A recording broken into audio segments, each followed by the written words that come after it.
Okay, good afternoon, everybody. Let us welcome Professor Ankur Sensharma from Department of Physics, University of Gourbanga, Malda, for today's speaker, senior speaker in our department, and Professor Sensharma graduated from Malda College under North Bengal University. Then did his master's from Jadpur University and PhD with Indian Association of Religion of Sciences, Kolkata, with Professor Sudhanshu Shekhar Mondol. Yes, Theoretical Physics Department. And currently he is an associate professor of physics, University of Gourbanga, as I said already. His current research interests include computational statistical physics, uh, with the topics of percolation, theory of percolation, percolation phenomena, and physical phenomena in general. So today, Professor Sensharma will be talking about percolation in disordered square and simple cubic lattices. Let us see how it Professor Sensharma.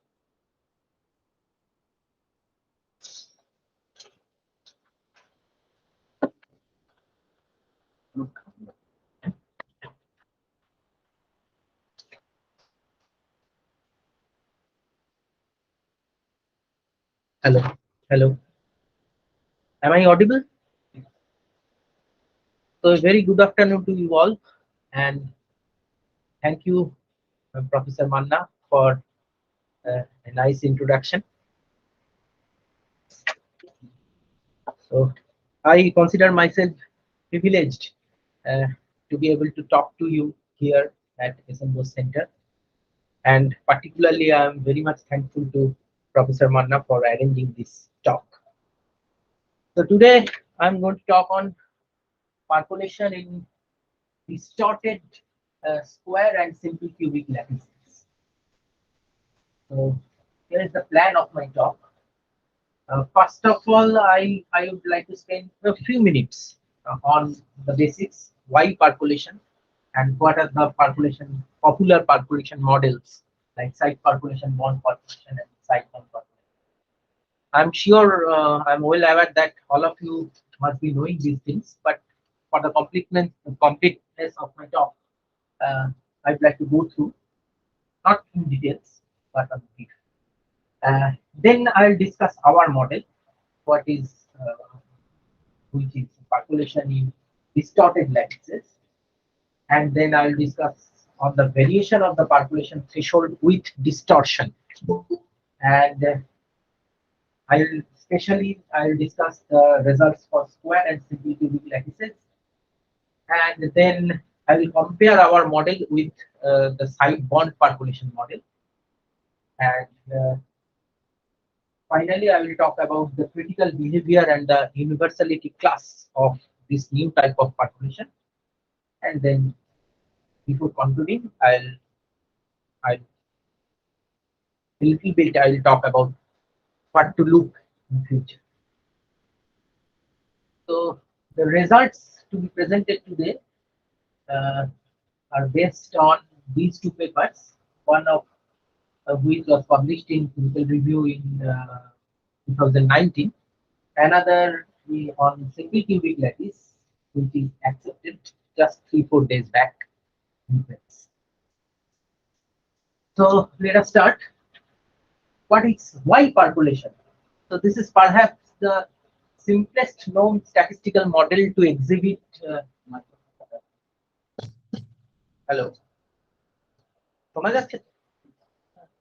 Simplest known statistical model to exhibit non-trivial critical behavior, and as Stauffer and Aharoni said in their book in 1994, that percolation is a good way to enter modern research without too much of a background in physics or mathematics, something which applies for me also.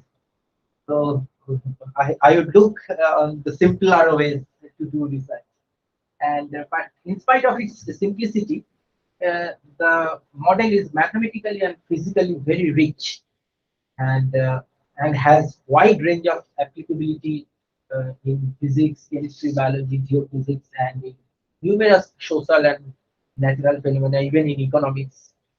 So it makes it a very popular model. So the story of percolation is occupying things and finding some sort of spanning from one end to another. So occupying the empty space and finding a spanning path from one boundary to another boundary. So we start with an empty lattice. By empty lattice, these are empty sites, these open circles, and these dotted lines are empty bonds. So one can occupy either sites or both bonds or both. So let us start with the basic primary model of site percolation. In this model, the bonds are initially all occupied. You see these solid lines. Empty bonds are represented by broken lines, and these are solid lines. So these are all occupied, and these are not occupied. These are empty. So open circles. So then what we do, we randomly occupy one of the sites, say, and the incorporation of this randomness is typical in any random calculations, as in random system multiple simulation. So we randomly occupy one of the sites, and then we occupy another site, then another, then another. In this way, we move on.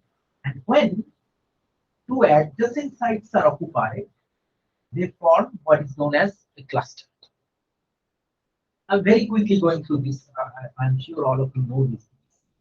And then we occupy more and more sites, and we can notice that the bigger clusters have started to form. And something special happens here.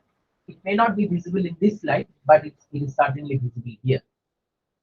The biggest cluster that has been formed spans the lattice. By spanning, what do we mean? We mean that the cluster with this link goes from one boundary to another boundary. So the spanning is achieved by occupying these sites. So I must say that in this picture, the cluster spans from both the directions, both in x direction and the y direction also. In case of infinite clusters, if there is no bias in occupying the random sites, it is sufficient to span in one direction only. Infinite lattices, of course, the numbers vary very little, but that's not the point here. The point is the spanning is achieved by occupying the sites. And if you notice that there are some very crucial sites, if you change the occupancy of this, if for example, if this site were not occupied, the spanning would have been disrupted. So there are other sites also. For example, this site, if these were not occupied, the spanning would have been disrupted. So this signals a phase transition. So spanning of one or two. So there is a point at certain point of occupying where this phase transition occurs. And in case of infinite lattices, since the lattice spans from one boundary to another, if the lattice is infinite, the spanning cluster is also infinite. So this sudden occurrence of this infinite cluster signals a phase transition.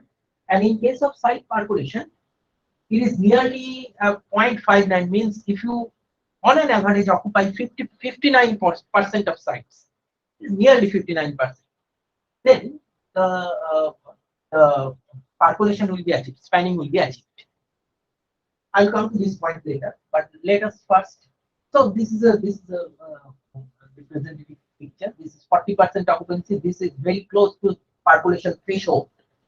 That is where the phase transition occurs.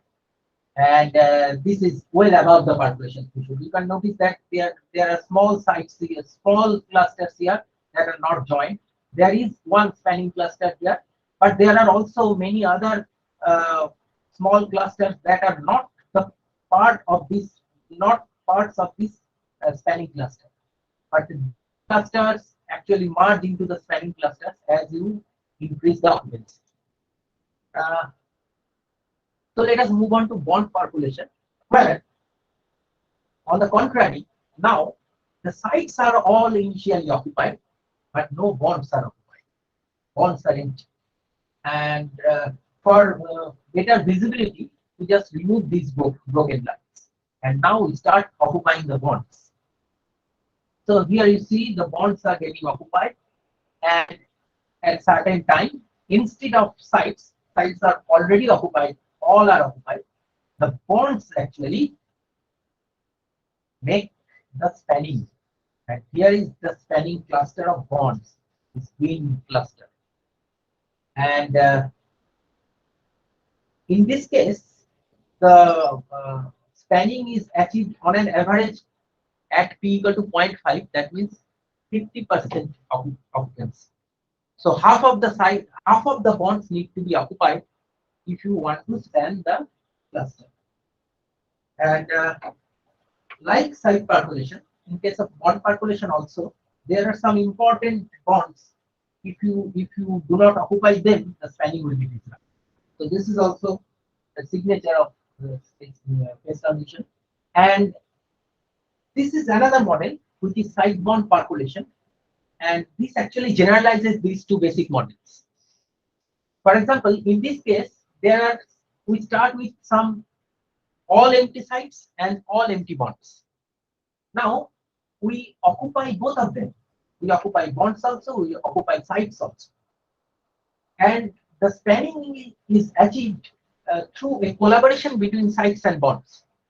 For example, notice that if you occupy this site, this path will be a spanning path.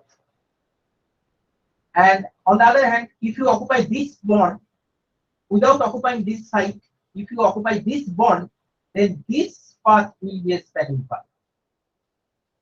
So here spanning is achieved through collaboration between sites and bonds. So why I'm telling this, that this actually generalizes these two models. See, the first row is representing the bond percolation model, because all the sites are occupied and you need to occupy 50% bond to achieve spanning. So this is an exact result, theoretical analytical result. And the last row here is representing the site percolation problem, where all the bonds are initially occupied. You need to occupy 59% of sites, of the order of 59% of sites, to achieve bonding, achieve spanning. But in this case, this result is not an exact one. This is not an analytical result. This is a numerical estimate. And all the results represented in green color are from this paper published in 1999. And you see that if site occupancy is decreased systematically, the bonds are more and more bonds need to be occupied to achieve spanning. So with this initial background, I want to enter into what our model says. So this is a model in case diagram would have been better. Yes. Yes. P versus Q. Right. That's true. With two P's. Yes. That's what we so this is a model with a distorted lattice. So let us start with an empty regular lattice. Empty regular lattice means empty sites, empty bonds. But the lattice is regular. Now, what do we want? We want to distort this lattice. That by distortion we mean we want to dislocate the sites slightly from their original positions. And there is a definite system of distorting, but I'll come to that later. Let us now assume that the sites are slightly distorted from their regular positions, and the motivation behind this is that the natural systems are never perfectly ordered. They are textbook problems. So distortion is there in every system. So before going into the details of the result, we must say what we mean by connection threshold. Since the sites are not equidistant to each other, neighboring sites, now the connection between the adjacent sites is subject to a condition that if it is less than a connection threshold, which is set before calculating the result, this fixed connection threshold, if the distance exceeds that, then there is no link between these two sites. For example, this bond is absent, but this bond will be present if these two sites are occupied. And then you start occupying the sites, and notice that even if these two sites are occupied, there is no link between these two. So after occupying the sites, the spanning is checked, and as you know, there are algorithms to check the spanning, and Hosel-Koppelman algorithm is a very popular algorithm, which is it, and then before going into the result, I will try to make you understand what is the distortion strategy. These two are the regular positions of the lattice points, and this one is the lattice constant, and then the lattice point ij is shifted to I plus Rx and j plus Ry, where Rx and Ry are two random numbers between this range minus alpha to alpha. Therefore, the regular position of the position of a site in a regular lattice may be changed to a position within this square of 2 alpha in the distorted lattice. So therefore, the distance between the adjacent sites may be is represented as small delta, and this may vary from delta minimum to delta maximum, but delta minimum is clearly 1 minus 2 alpha, this distance, and delta maximum is this distance, which is root over of 1 plus 2 alpha whole square plus 2 alpha. So delta may vary within this, and this is the major result of our paper. What this says that if you increase alpha and fix d, these are curves for different d's. So this left one is for d equal to 1.0025. What is d? D is the connection threshold. Connection threshold means above which no bonds are allowed. So the values of d are all above 1, which is above the lattice constant. I'll come to this point later. But these are the results. So as you can see that if you increase distortion, the percolation threshold is increased. At the very beginning, when distortion is very less, this value stays at 0.5927, which is the usual regular percolation value, percolation threshold value. And this is because the value of d is greater than the maximum distance. If d is greater than this delta maximum, then every bond is allowed. And therefore, when alpha and this delta maximum is dependent, it increases with alpha. Therefore, when alpha is very small, the value stays at the regular percolation threshold. There is no difference. There is no distortion. The effect of distortion. There is distortion, but there is no effect of distortion on percolation threshold. And but this situation changes when alpha gets bigger than a certain value, and this increases and goes on increasing.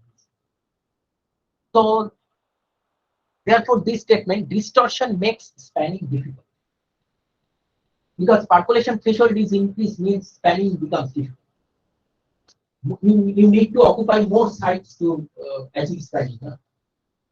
And this is a so this line, say this is the curve for d equal to 1.025.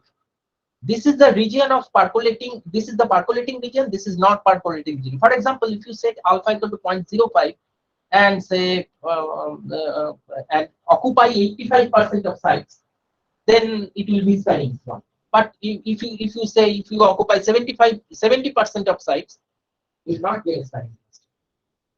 So these lines actually divide this plane into two regions. This is the percolating one, and this is the non-percolating. That is shown. A spanning cluster may not exist even when all the sites are occupied. Because this is the scenario here. It has already reached 1. PC is 1. So if say alpha equal to 0.15, and at this point there is no spanning cluster. So even if every site is occupied, say for d equal to 1.0125, so this curve, you need to stay below this alpha to achieve spanning. If you go beyond this alpha, there is no spanning, even if all the sites are occupied. And of course, increasing distortion disturbs spanning, but increasing connection threshold makes spanning easier, because you are allowing more and more bonds. So that's what is happening here. And actually after, so these are fixed alpha lines, fixed alpha curves, and after a certain value of d, so d becomes greater than delta m, and therefore it again comes down to 59%. And this also divides the plane into percolating and non-percolating. Yeah. One important conclusion is that if you set the connection threshold below the lattice constant, if d is less than 1, then there is no spanning. So greater than 1. If d is less than 1, there is no spanning at all. Even with a very slight distortion, there is no spanning. So this conclusion is in sharp contrast to what we have got in case of theory. In case of simple cubic lattice, this is not true. But in case of square lattice, this is. And I'll come to this point later when I discuss the 3D lattice. This is the color variation of the percolation threshold with both alpha and d. And this line is the delta max line. This means d equal to delta max line. And below this, nothing happens because d is greater than delta max. And you can see that everything is yellow, and which is 0.5. The whole story is above this line. Okay. So there could be an interesting connection of this model with the forest fire. Let's say we have all occupied sites in a regular forest. Let's all occupied sites, and D is the forest fire. Forest fire threshold, fire threshold. And if all the trees in a regular array with nearest neighbor separation equaling fire spreading threshold are certain to burn out in a forest. So if the trees are situated exactly at the forest firing threshold, then they will burn out. There is no question. But if you slightly distort these trees, so all the trees will certainly not burn out if the array is even slightly distorted. Because in this case, we are not getting even any percolation threshold. So there will be no spanning cluster. So if there is no spanning cluster, some of the trees must not be burnt. So they will escape. And it may happen that all the sites are not occupied by a tree, and then let's say 80% sites are occupied. And if the fire spreading threshold say is d equal to 1.05, say the connection threshold is d equal to 1.05, say the array with 80% occupancy will burn out definitely for a regular array. But if you do it, say for alpha equal to 0.15, then some of the trees will surely not burn, because we are not falling. If you see this curve, we are not falling inside the, say, 0.15. So 0.15 alpha and d equal to 1.05. So which is d equal to 1.05 line?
So initially it decreases, but as you can notice, the maximum distance is actually delta max actually increases with that. Therefore, average distance actually, in fact, it increases more rapidly than this. So the average distance between the sides increases with distortion. Therefore, the initial decreasing trend cannot continue, and after a certain point, it again increases, and this time steady. I see to get the two sets of figures. Yes. Top 5 and Yes, the top 5 are for d less than 1, and the below 7 are for d greater than 1. So this is in this case always percolation threshold increases with distortion. In this case, it increases, but at initially it first decreases, then increases. so which one is 0. B equal to 0.99? This one, This one. And 1.01? this one. This is 1. Is equal to 1. Okay, so one can explain also this nature can be explained from the occupied bond density. So you can clearly see that the nature is reversed. This is PC, and look at d equal to 1 curve. This is the PC curve, and this is the occupied bond density curve. So this is very illustrative. If we plot occupied bond density, and look, the occupied bond density here increases and then decreases.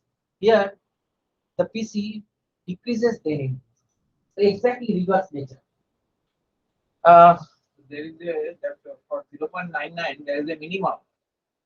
Yes, there is a minimum. There is a minimum. And so not only for 0.99, all of this curve has a minimum. After a minimum, they increase. Minimum has got some significance. So the corresponding value of alpha, that's why it is Yes, yes, yes. Corresponding value of alpha. Yes, because I think, but this is not so trivial, sir. Because if PC minimizing PC is our one's motivation, minimizing PC. yes, Then that particular alpha where the PC is minimum, yes, that will be interesting for the person who is trying to yes, minimize yes, PC. yes, sir. That would be because, and in fact, this part was not in our initial study.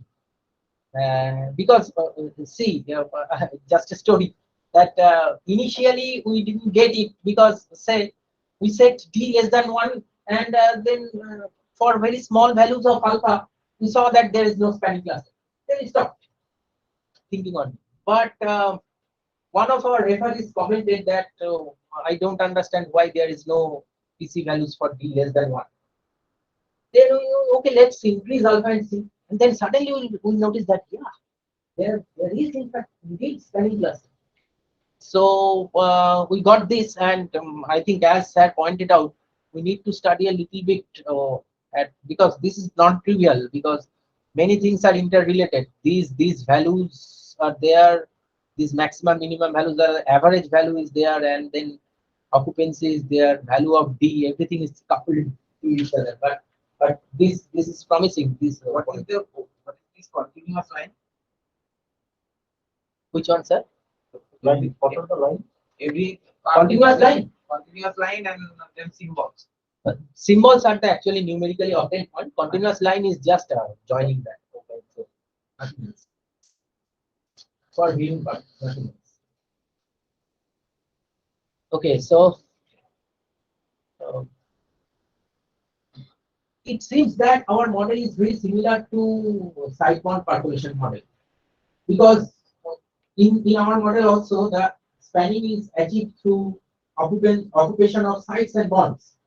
So is it that this is our model is it like it's a special case of side-bound percolation also? Only in case of side-bound percolation we occupy the sides and bonds randomly, Here we occupy sites randomly, but the occupation of bonds are controlled through condition.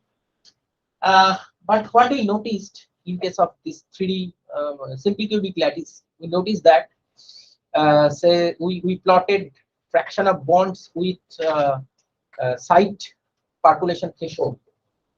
So this is fraction of occupied bonds with site percolation threshold, and this is these red points are for site bond percolation, and these black points are for our model percolation with distortion. And of course, when almost every bond is occupied, then these two are same. And as we decrease the number of bonds, the values for these two models get separated. So therefore, our model is definitely distinct from side bond percolation model, and it's a new one. So let us now move on to the critical behavior of the system and universality class. As one would expect, it should not be very different, because nevertheless, there are examples of different non-universality in some of the percolation models. Therefore, we studied mainly through these two relations, and this WP is the wrapping probability, which is proportional to L to the power 1 by nu, where nu is a critical exponent. And there are three types of wrapping probability people usually study. One is W1P, which is wrapping in one specified direction, and another is either direction, another is all the three directions. So we have plotted these three lines, and if you get a log plot of d omega dp max, dw dp max with log L, then the slope will be 1 by mu, and also the order parameter is proportional to L to the power beta by nu, order parameter at the infinite percolation. Sure. Wrapping and wrapping probability. Okay. The wrapping probability, I'll just go into this quickly. Wrapping probability is if you apply periodic boundary condition, then what is the probability that the cluster wraps around the lattice? And there are three types of wrapping which is studied. For W1 it is wrapping through one specified direction, say through X direction.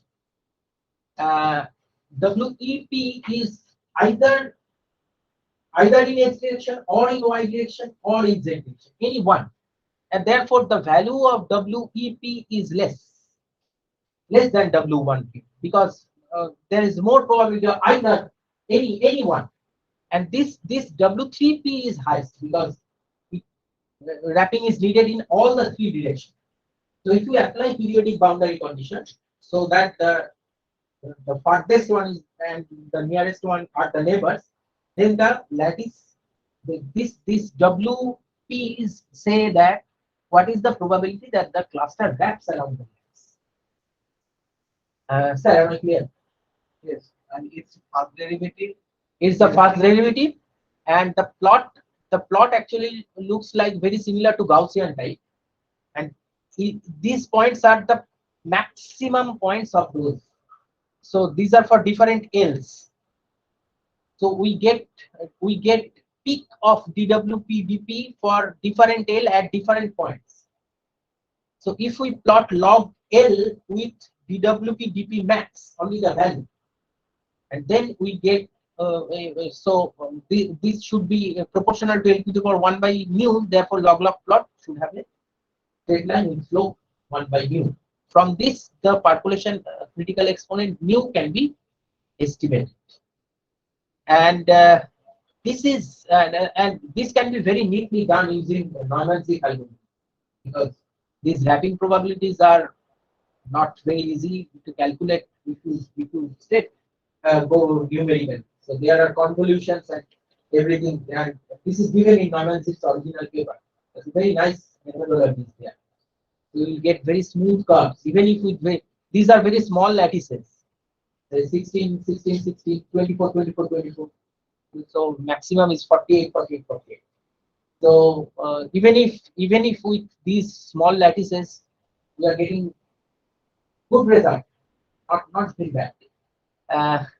This is also a thing which is called order parameter, and at percolation threshold of infinite lattice, this should be proportional to L to the power beta by nu minus beta by nu. These are all standard relations. And for different combinations of alpha and D, we got these straight lines, and from which beta by nu may be estimated. So these are our results for 5 different combinations of alpha and D. Alpha means distortion parameter, and D is connection threshold. So the distortion is tunable, and therefore the 5 values. And we calculated PC infinity also through a different method. I'm not going into that. So this is the value for beta by nu. Clearly, there is no dependence on alpha and D. So PC is very different. PC is gradually decreasing, but beta by nu is revolving around 0.47, and therefore it's DF, the fractal. We know the percolation cluster is a fractal object, and its dimension is 3 minus. In this case, it should be 3 minus beta by mu, so it's 2.4. So these are not very far from the regular percolation values. And new from different methods, W3, W1, WE. These are also not far from each other, and not far from the original regular percolation critical exponents. And if you using these values, we are getting a nice data fuse, data collapse. So this proves that these values are not so inaccurate. Also, I need to say that we need to run these numerics in small size lattices. We don't have the facility to work with higher, bigger lattices, and therefore many corrections, although not very significant, but there are corrections. So this is the result for alpha equal to 0.175 and equal to 1.6. So the value of these values are, as I said, very close to those for regular percolation in simple cubic lattice. Slight mismatch due to small lattices, and same conclusion was reached for square lattice also.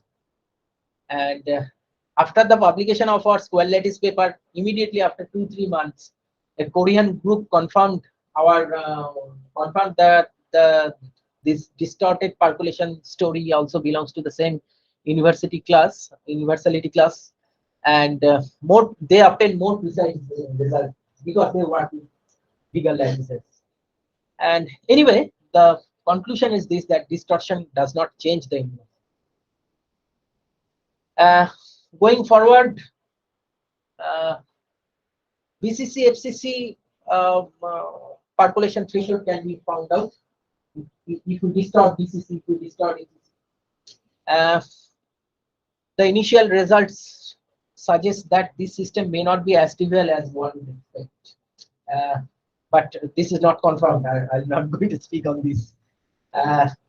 So percolation for networks, although there are many studies on percolation on various kinds of networks, there are some random geometric graph networks which we think this field may be worked on, because look, in what I told today, in both of our models, the number of nearest neighbors is fixed. In case of 3D, it may be maximum 6, and it may only reduce. In case of 2D, it may be maximum 4 nearest neighbor of a site. It can only reduce. But if you relax this number of nearest neighbor, then the percolation threshold will change. So you can go beyond that. You can go second nearest neighbor, third nearest neighbor, and the generalized case is you relax the nearest neighbor.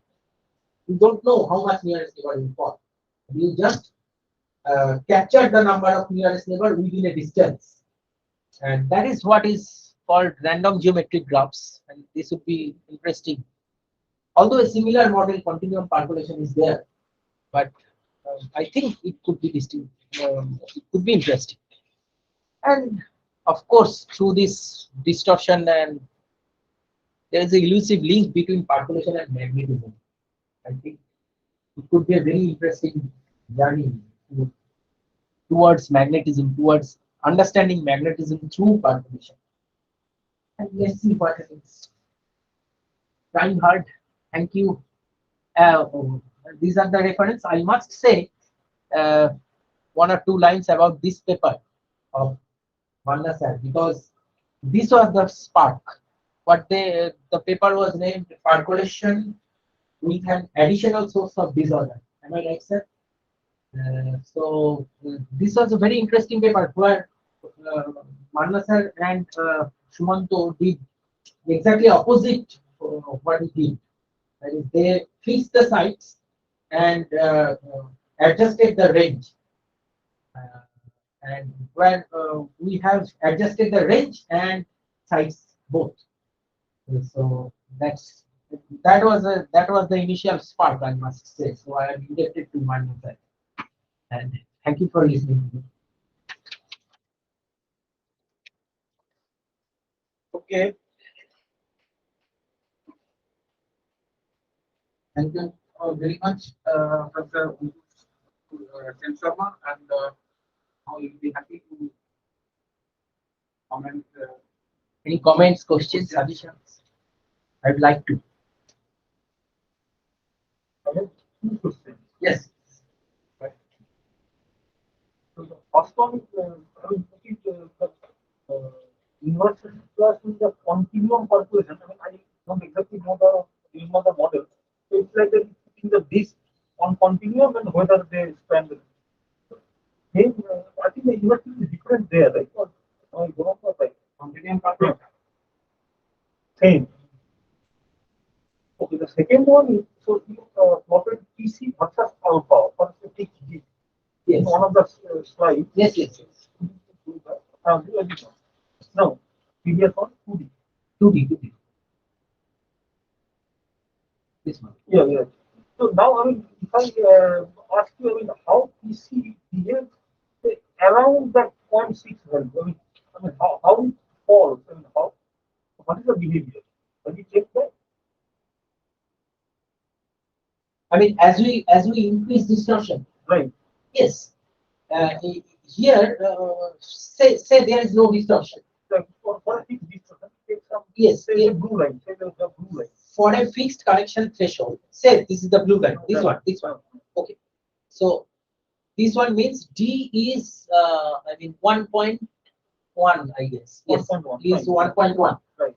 So now you are decreasing alpha. No, I'm increasing alpha.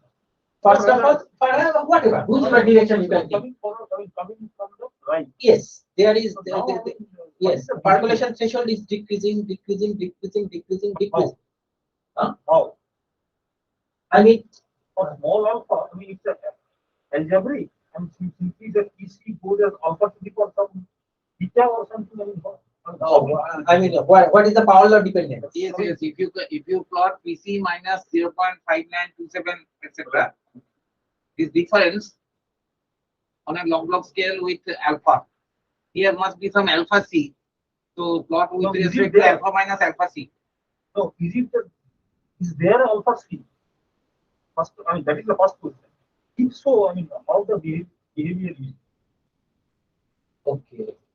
I mean, it does not seem to or Yes, we haven't plotted it, but it does not seem to. No, I think if you thought it may be interesting. Maybe, right. Thank you for this.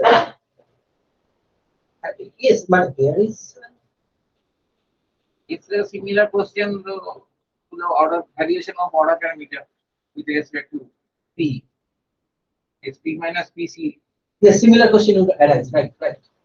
Exactly. So I think this is clear that in case when alpha becomes smaller than a certain value, it will stay there. Is there any argument? First of all, is there any argument for that? So why PC should stay here? No, why there exists Alpha C. First of that is the first thing. Yes. So definition There is argument because let's see, because of this.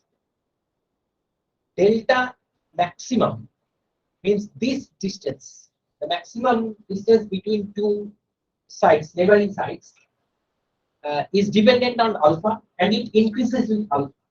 So when you decrease alpha, this delta max decreases. So if D, the connection threshold, if the connection threshold is if the connection threshold is greater than delta max, if the connection threshold is greater than delta max, then all the bonds are allowed.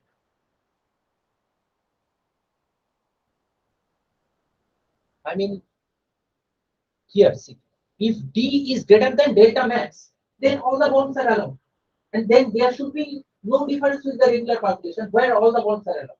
If you occupy two adjacent sites, automatically there is a bond which is allowed there. But in this case, the connection between adjacent sites is conditional. But if the connection threshold is greater than the maximum distance between maximum possible distance between the neighboring sites, then all the bonds are allowed, and then there should be no difference with regular population. There is an. Does that mean that there would be an alpha C? Yes. Then this question. Yes. There would be a alpha C. Okay. So then, I mean, all the approaches alpha C. maybe. But yes, that should be non-linear. Yes. Thank you for the session. I'm starting. Here. Yeah, so in this scheme where decided how the bonds are found between neighbors. So, like, is the scheme adjusted to make sure that the number of nearest neighbors does not increase or decrease? No, I guess it's just random. So this will happen that the number of nearest neighbors may increase from 4 to 5 meters of the square line. No. Yes, now I got get you. In these two models, there is no scope of considering new neighbors. There is no scope. The number of nearest neighbor may only decrease. It cannot increase. It may only decrease. But we are now working on a model where this, what I was saying, that this number is relaxed. We don't know. There could be 3, there could be 4, there could be 10. So we are working on it on that model. Is it clear? What happens if you don't choose a distorted site, a displaced site or something like that? Within this alpha cube, 2 alpha cube with uniform probability, rather than very close to the original site. Okay, just find out the 3-dimensional picture. Right. Or yeah, so if you say that it's more probable near this and the distorted site. Not really, sir. At this moment, it's it could be anywhere within this box. Uniform. Yes, that's what you have done. Yes. But there could be a situation where this non-uniform and yes, some are dependent. less probability of distorting further. Yes. So Like this could be an this exponential amount of it is inversely proportional to the amount of distribution. Yes. Exactly. Yeah, that could be an interesting possibility. Right. Some details will be changing. Definitely. But Yes. any other comment? Yes. So in case of we just mentioned that when connection is first. Yes. What happened and in video talking. Yes. So why do you have any snap of such configurations connections? I don't have that. But yes, sir. It could have been better. In case of say connection along the lines. So I mean that means all the particles to come along the line. It's harder to achieve, but in 3D, it's easier to achieve. not line. Not line, but close to the line. I expect that connection would be around, say around x axis or y axis. Yes, that's a general statement which you have made. I mean, the reason is that in case of 2D, to achieve spanning, you need to say it's a regular length, not this one. In case of 2D, if you want to achieve spanning, you need to occupy 59% of sites. But the same picture in 3D is only 31%, half of that. So since the minimum distance between the neighbors, minimum distance is actually decreasing with alpha, although the average distance is increasing. Since the maximum distance is also increasing and more rapidly increasing, so the average distance between the neighbors is increasing, but the minimum distance is decreasing with distortion. You increase distortion, the minimum distance. So that's the reason. But in case of 2D, if you want to achieve spanning, 59% is a large number to achieve that. So this situation never comes when you get the spanning class. But in case of 3D, only 31% required. So some sites fall into those 1 minus 12 are into that minimum distance case. So there are some sites come within the vicinity to gives look for d equal to 0.99. If you first set alpha, if for very small values of alpha, in case this region there is no spanning cluster. After a certain amount of alpha, this spanning cluster starts to come, and when because those minimum value of alpha goes beyond, it crosses D and then goes further, and then it starts to appear and first decreases because more and more sites comes near each other. But this trend cannot continue because the average distance is ever increasing. After all, what Sat said, there must be some significance of this minimum. We need to look at it, and then it stops, forms a minimum, and it then. And then probably this is easier to form class and calculate about. Right. There is a question online. Oh.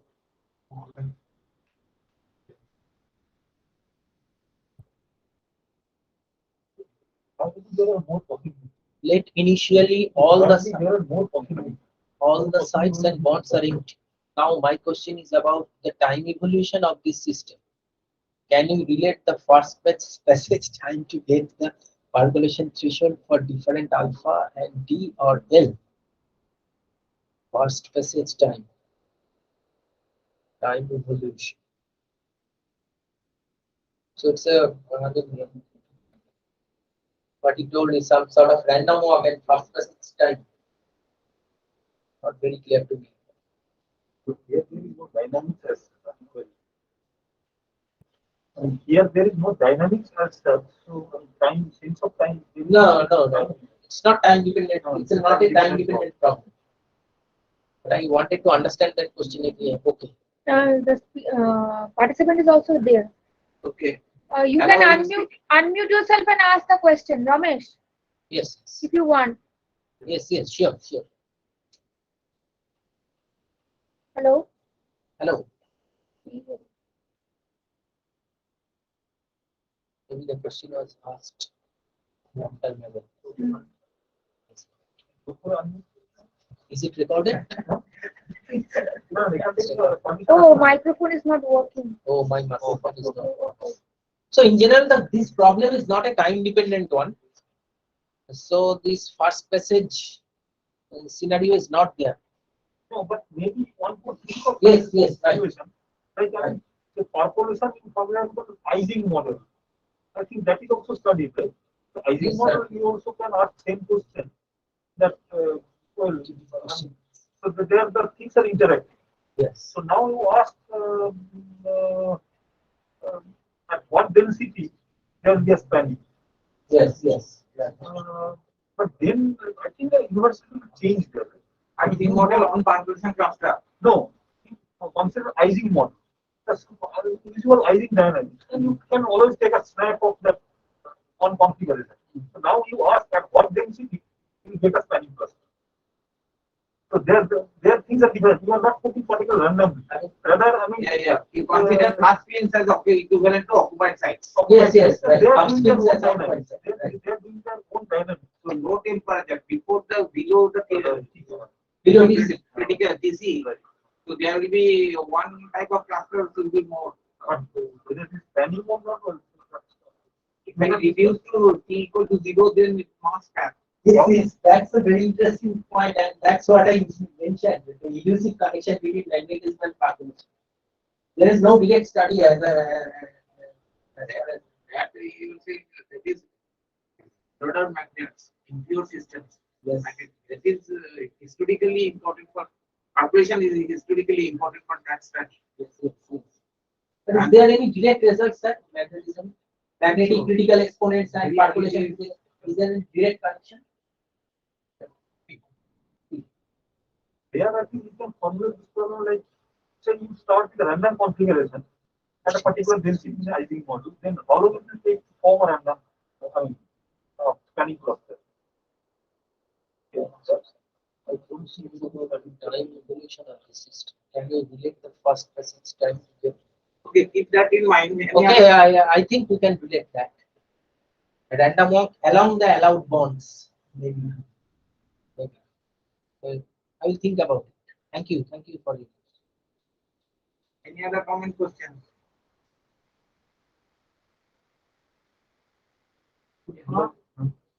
Just thank Professor Sensharma